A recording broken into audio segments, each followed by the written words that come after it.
With the 11th pick in the 2025 CFL Draft, the BC Lions select Hayden Harris, defensive lineman, Montana.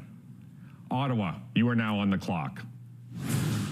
Keelan White's teammate at the University of Montana from nearby Mill Creek, Washington. However, a player that's got an undrafted free agent contract with the Buffalo Bills. Not a minicamp invite, so he's not going to be with the Lions at training camp in all likelihood at any point this year.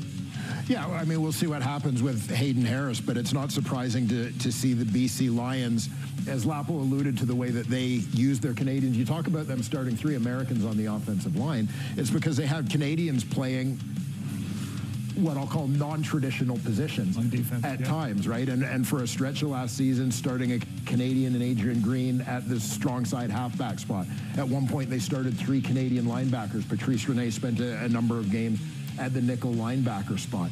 So this is a team that has demonstrated, with a lot of the same people still involved in the decision-making there, that they're going to play the best players, play them in their natural positions.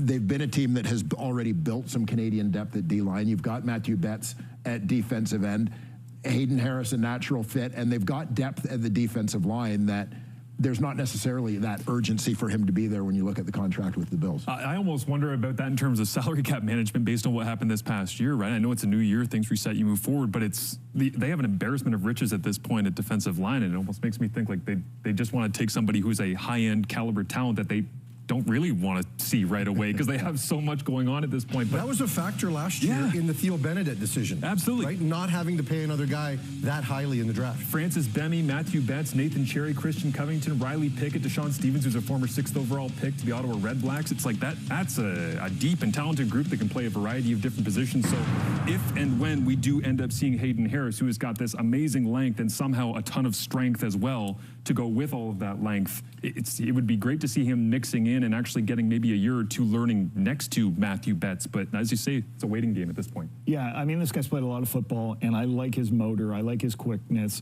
He can make plays off the edge, so put him behind Matthew Betts, develop him, and then you got a guy, like I said a couple picks ago, can he take 10 to 12 plays and replace the starters, take a break? So this is a good pick. This is a good football player. I like the effort this kid showed up on tape with.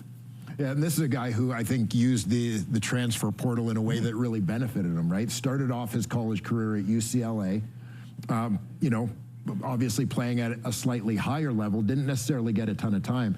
He moves to Montana to finish his career and does an absolutely fantastic job, improves his stock by getting on the field, being productive, really excelling at that level, and I think it's something that's going to translate to the Canadian Football League. 257 pounds, running a 4.8 flat, that's pretty impressive, you know, very impressive kid. Some pretty good athletic bloodlines as well. His grandfather, David Mills, played in the NBA.